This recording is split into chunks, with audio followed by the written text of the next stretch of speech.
cada dia invariáveis na forma da intriga ou da maledicência, da leviandade ou da indisciplina, induzindo-nos o coração a cerrar-se contra a nossa consciência. Se aceitarmos Jesus em nosso roteiro, ouçamos o que nos diz o seu ensinamento e apliquemo-nos à prática de suas lições divinas. Ouvidemos as insinuações da ignorância e da treva, da crueldade ou da má-fé que nos enrijecem o sentimento. E de coração unido à vontade do Mestre, vendo a vida por seus olhos e ouvindo os nossos irmãos por seus ouvidos, estaremos realmente habilitados à posição de intérpretes do seu divino e infinito amor onde estivermos. Emmanuel. E após essa leitura, vamos elevar todo o nosso sentimento, aquele sentimento doce que temos dentro de nós, rogando a Jesus as bênçãos para este momento tão iluminado das nossas vidas, e que essas bênçãos se estendam não só aqui nesta casa, mas para as nossas casas particulares, abençoando todos os nossos familiares, principalmente aqueles que mais precisam do nosso concurso. Senhor Jesus, sê conosco nesse momento, enche o nosso coração de paz e esperança, porque estamos aqui em seu nome. Graças a Deus. Bom, gente, vamos passar então agora. Renato Bahia, por favor, que ele vai falar sobre Pedro. A continuação. Minhas irmãs, meus irmãos, um bom dia para todos nós, não é? Também a Marinês falou em alegria de estar aqui, é recíproca, né? A minha também é muito grande estar aqui com vocês nesses momentos nos quais a gente percebe que aqui onde nós estamos, a atmosfera, a psicosfera é um pouco diferente, não é, gente? A gente respira, a gente sente aí uma interação fortíssima da natureza com a espiritualidade, é o que essa casa nos oferece. E esse trabalho de caridade que vocês fazem aqui, realmente podem ter certeza, é importantíssimo, não é? Para cada um de nós e para as pessoas também que são assistidas. Gente, nós estamos falando, já tem algum tempo, né, Marinês, sobre os personagens do Evangelho, não é? E nós tivemos aqui, alguns dias atrás, falando um pouquinho sobre o nosso Pedro. Pedro, ele é realmente uma personagem fantástica, não é? E as pessoas que estudam o Evangelho mais a fundo nos ensinam que, na verdade, Pedro, ele nos representa, né? As partes, as dificuldades, algumas vitórias, né? O trabalho que ele fez com muita maestria, que nós estamos fazendo, que é o trabalho de nós nos conhecermos e de nós nos enfrentarmos. Esse é o grande trabalho de todos nós. Atualmente, nessa fase aí de mudança, não é? Esse trabalho nosso parece que fica mais forte, né? Mas quanto mais forte, mais meta a gente vai ter depois, não é? Então, esses momentos, esses dias aí, difíceis, e nos quais nós vamos fazendo alguma coisa, todos nós, o fato de nós estarmos aqui sábado pela manhã já mostra isso, não é? A gente foca algo mais forte, algo mais verdadeiro, recebe energias, recebe vibrações, e no nosso pensar a gente reflete essas energias e vibrações para nossas casas, para nós mesmos. Nós estamos participando. Vamos lá para Pedro? Gente, a gente pode, quando examina a vida de Pedro, a gente pode ver aí dois momentos fortíssimos na vida dele, não é? Aquele momento retratado pelos evangelhos, os 4 evangelhos, falando sempre sobre Pedro, e a partir do 5º livro do Novo Testamento, Atos dos Apóstolos, a gente tem aí Pedro revigorado, não é?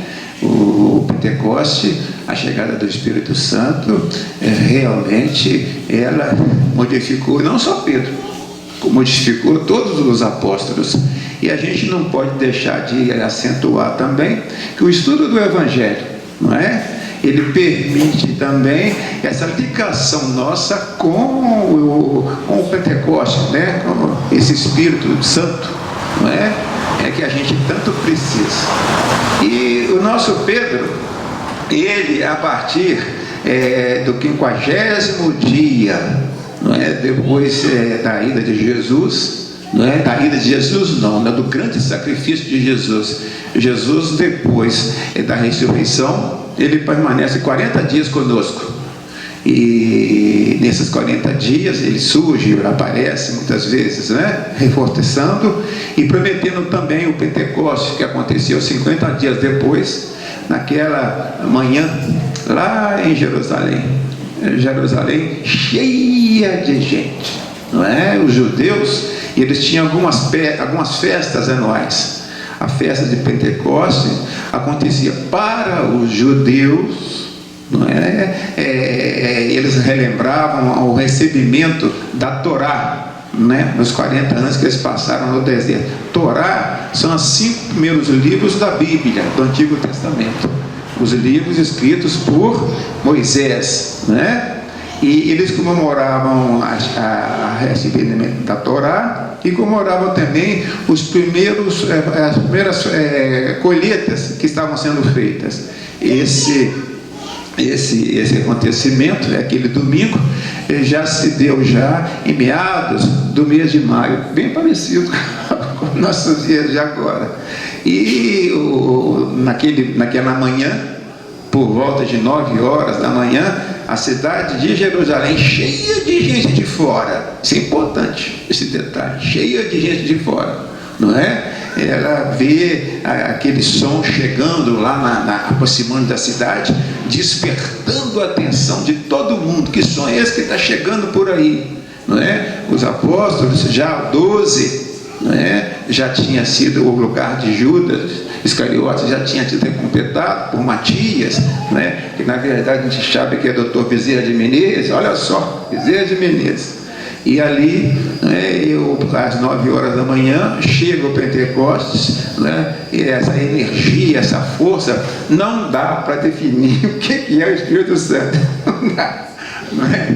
A gente fala, mas a gente sabe que a gente não vai conseguir falar o que representa isso. A gente fala que quando ele chega, não é? Quando aquele fogo de luz, não é? Aquele fogo que entra no lugar onde eles estavam reunidos, e 12 línguas, e cada uma delas incorpora em cada um dos apóstolos e os modifica. E o nosso Pedro, então, começa a ir para a segunda fase da vida dele, não é? Ele ele começa a trabalhar. Olha só o Pedro, aquele que estava com medo, assustado, não é? Com a consciência extremamente ferida por ter, Jesus avisou e ele traiu, não é? Ele negou Jesus 3 vezes, não é? Ou seja, a consciência dele estava muito debilitada. Realmente o Espírito Santo fez uma força tremenda nele.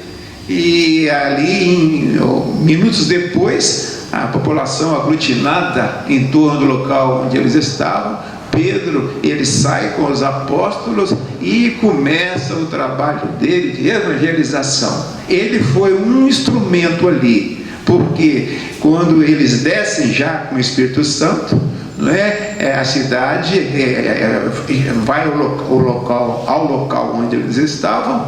Pedro fala, não é? A voz de Pedro, a partir daí, a inteligência, a capacidade de argumentar, a memória de Pedro, não é? Outra, fantástica. Pedro fala sobre Jesus, não é? E é interessante, eles falam que 3.000 pessoas naquele momento foram modificadas, não é? 3.000 pessoas que ouviram Pedro falar. E essas pessoas, acendeu-se nelas algo. Que algo é esse? Algo que foi plantado antes deles nascerem. É o trabalho, né, do mundo espiritual. Existe uma verdade que a gente tem que ter muita consciência.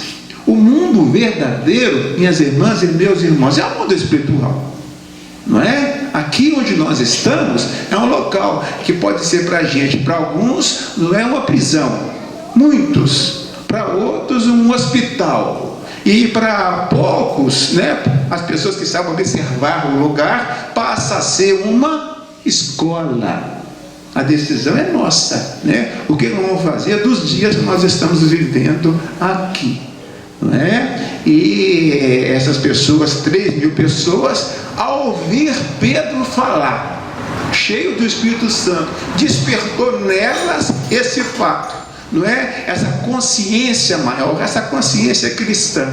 E inclusive aconteceu um fato muito interessante, raro até naqueles tempos.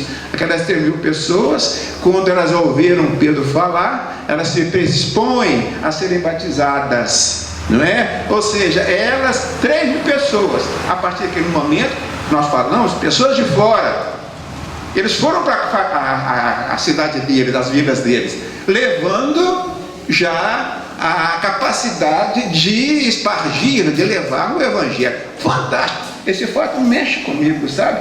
O planejamento, né? Pedro foi uma das pessoas que ajudou no processo, mas o processo, nesse de levar o Evangelho, para essas 3.000 pessoas, foi feito adredemente, não é? Antes. A espiritualidade funciona assim.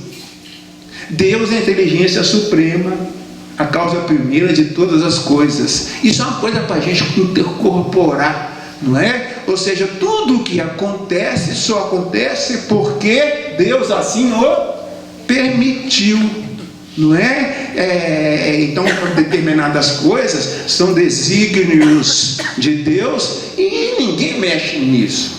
Brasil, coração do mundo, pátria do Evangelho. Isso é um desígnio de Deus, não é? E ai, pobre das pessoas que servem de obstáculo para isso que está acontecendo por aí. Pedro, não é? Eu tenho aqui uma narração tremenda de casos de Pedro. Eu vou soltar algumas aqui, mas a partir desse momento, minhas irmãs e meus irmãos, a gente vê 4 prisões de Pedro. Olha só, ou seja, o Espírito Santo deu para ele também a possibilidade de ter bastante dificuldades, não é? Porque é na dificuldade que a gente cresce, aprende, cresce, não é? Quem consegue enxergar isso, olha, está muito próximo, viu, de conhecer a si mesmo. As dificuldades que surgem nos nossos caminhos são aí oportunidades que nós temos para nós nos encontrarmos, não é? E aí o nosso Pedro teve, entre outras coisas, 4 cadeias na vida dele, não é? A primeira prisão dele se dá já é interessante, junto com um grande amigo nosso também, não é? Que é João Evangelista. Atos dos Apóstolos nos fala no capítulo 3 que por volta de 3 horas da tarde, um dia comum da semana, Pedro e João Evangelistas vão até o templo lá onde funcionava o Sinédrio, não é? Para participar de uma oração coletiva que tinha ali naquele local 3 vezes por dia. E na entrada desse local, normalmente ficava um coxo de nascença. Lucas, que escreveu o Atos dos Apóstolos, nos fala que esse coxo tinha algo em torno de 40 anos de idade. E esse coxo ficava ali esmolando. As pessoas entravam no templo, né? Parte dos gentios, parte das mulheres, e depois tinha uma grande porta lá no portal de Salomão, não é? A porta dourada. E esse coxo ficava naquela região. Quando João Evangelista e Pedro vão adentrando para o local da oração, encontram o coxo. E aí o coxo os dirige a eles pedindo esmola. E ali há uma conversa rápida, né? E Pedro, em nome de Jesus, cura esse coxo. O coxo sai alegre, saltitante, né? E chamando a atenção de todo mundo. A oração que ia acontecer teve uma solução, não pôde acontecer, porque as pessoas estavam muito envolvidas com aquilo que tinha acontecido. E ali, ou seja, os sacerdotes, né, o Sinédrio, Anás, Caifás, que eram os chefes, mandam recolher Pedro e João Evangelista, primeira prisão dele, né? Ali foi recolhidos os dois, para que no dia seguinte houvesse uma audiência pública para verificar como é que se deu aquela cura, não é? E ali eles permanecem aquela noite presos. E no dia seguinte, Pedro novamente se destaca, falando sobre Jesus, imputando, olha só a coragem de Pedro, né? Imputando a Anás, Caifás, a morte de Jesus na frente dele, na frente do povo. E não aquele impasse tremendo. A multidão, todo mundo, ela estava ainda vivenciando a cura que ele tinha feito, uma cura fantástica, todo mundo conhecia, não é? Aí os sacerdotes, Anás e Caifás, não puderam manter a prisão de Pedro, mandaram que eles parassem de falar sobre Jesus. E vocês acreditam que na frente de todo mundo, Pedro falou que não ia parar de falar sobre Jesus? Não é? É que falar sobre Jesus era um desígnio de Deus, e eles eram os homens. Ou seja, olha a coragem dele, não é? Ele não teve a coragem de falar sobre Jesus com uma porteira na casa de Anás, não é? E naquele momento ele enfrenta, na frente de todo mundo, os dois, e ficou por isso mesmo. Há um detalhe interessante também, que quando eles são soltos, não é? Primeira prisão, foram soltos no dia seguinte. E quando eles chegam no local onde os apóstolos estavam reunidos, os outros 10, não é? Eles, olha, a partir daqui vai iniciar a perseguição, não é? Então eles reúnem, fazem uma oração, não é? Pedindo energias, vibrações para enfrentar as perseguições que iam aparecer a partir da negativa deles pública. Eles iriam continuar falando sobre Jesus. Ponto para a gente também, a gente pensar um pouquinho. Olha o poder da oração, da prece, não é? Eles, cheios do Espírito Santo, não esqueceram de recorrer à prece. Isso é muito importante para a gente, não é? A prece, ela é realmente um momento, um contato da nossa criatura, né? Nossa individualidade com quem nos criou. Dentro da gente tem um mundo que ninguém mexe nele, ninguém habita dentro dele, a não ser a gente e Deus. Para que nós sintamos isso, gente, é só a gente parar um pouquinho, não é? Em alguns momentos, um deles antes de dormir um pouco, uma oração, olharmos o que nós fizemos no nosso dia, analisarmos com nossa consciência, eis aí a nossa conversa com Deus, com o nosso mundo interior, não é? Isso é uma maneira de nós orarmos, é uma maneira pela qual a criatura que somos nós busca no Criador. Que Criador? Esse que a gente vive nele, nós nos movemos nele, nós existimos nele. Esse momento que a gente não pode perder, não é? De conversar com ele. Vamos para a segunda prisão. A segunda prisão, ela se deu por ordem de Saulo, não é? Saulo, ele tinha retornado, ele estudou em Jerusalém, e no período da missão de Jesus, os 3 anos alguma coisa, Paulo não estava naquela região, tinha voltado para Éfeso. Assim que Jesus é crucificado, olha só a organização da espiritualidade. Paulo volta, não é? E Paulo volta querendo realmente aí manter a lei de Moisés, e foi o grande adversário, né, dos novos cristãos.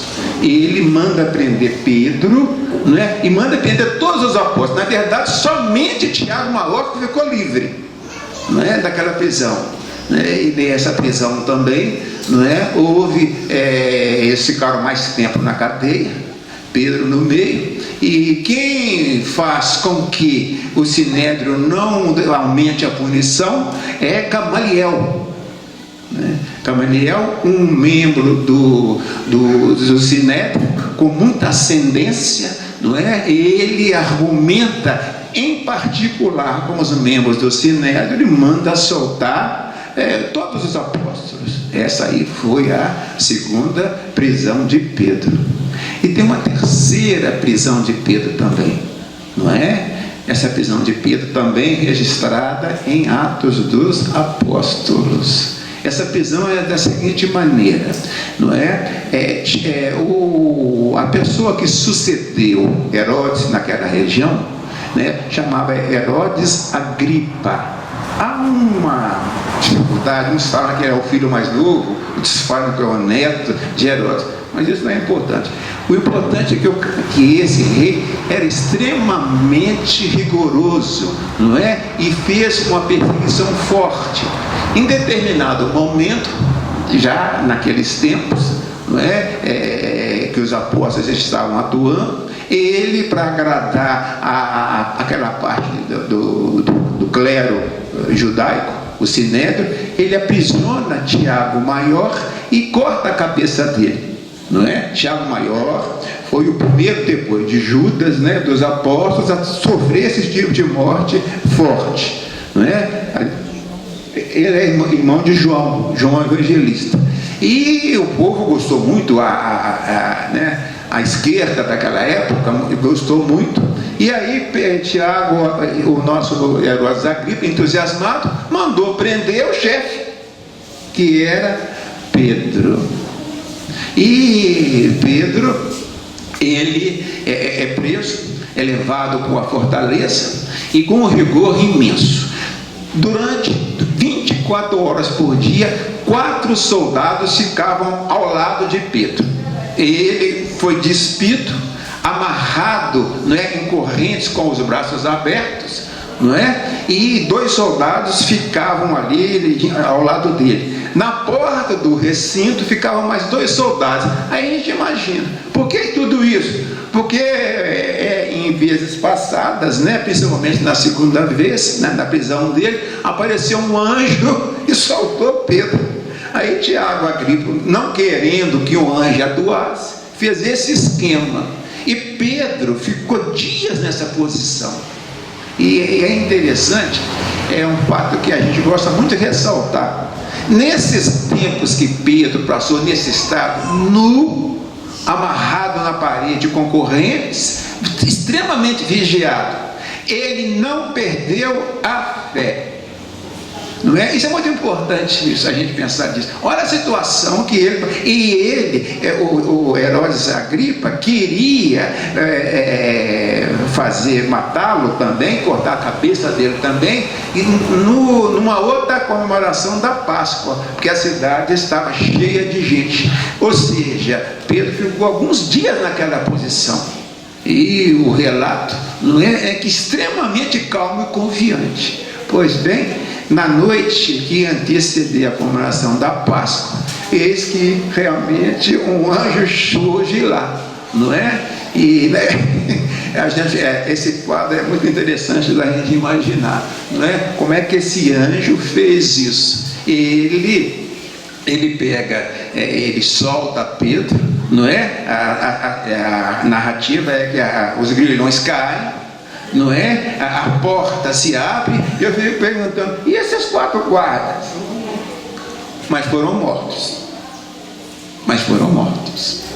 não é? Eles foram mortos porque era a lei daquela época. Os 4 soldados do turno foram mortos.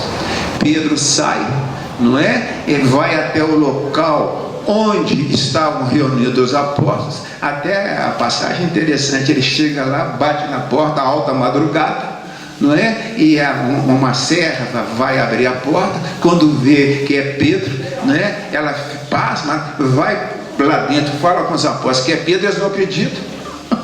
Não é como, não é? É só se for o fantasma de Pedro. E aí depois vão até a porta, há uma conversa, Pedro fala com ele, narra o que aconteceu, não é? E depois dali Pedro sai daquela região e ele vai terminar aí, não é? Os dias dele, já depois de muito trabalho, coisas maravilhosas de Pedro, né? Pedro faz nesse sentido. E no final da vida dele, nos anos 60, ele está em Roma, não é? Onde ele vai sofrer a 4ª e última prisão dele. Em Roma, quem que governava Roma naquela época? Eu só falando o nome dele, vocês achavam a situação lá. Nero. Sabe o que significa a palavra Nero em italiano? Negro, preto. Não é? O Nero era o imperador de Roma. E Nero estava naquela campanha, não é? Ele de cercear, de acabar com o cristianismo ali na região. E os cristãos ficavam nas catacumbas, aquele movimento bem pesado, dias dificílimos para o cristianismo em Roma, não é? E ali o nosso Pedro é preso, não é? Paulo também foi preso, não é? Agora Paulo ele é morto, né? Na colina do Capitólio, por isso que o Vaticano está lá, né? E Pedro também estava ali para ser morto. Tem um detalhe muito interessante para terminar a nossa conversa aqui. O que aconteceu? Pedro, ele lá é levado, né, para a colina do Vaticano, certo? Não só ele, vários cristãos. E ali, nos preparativos para a morte dele, ele ia morrer crucificado, que era a forma mais pesada, né, de morte para os romanos. E ali Pedro, nos preparativos, eis que surge no lugar Malco. Isso que eu estou falando aqui não é de Valdo Franco e nos conta. Malco, quem é Malco? Malco é aquele guarda do Sinédrio de Anás e Caifás, que teve a orelha de Pedro, a orelha dele decepada por uma espada que Pedro arrumou, essa espada lá naquele momento da prisão de Jesus. Esse cara nunca perdeu a mágoa com Pedro. Ele seguia Pedro.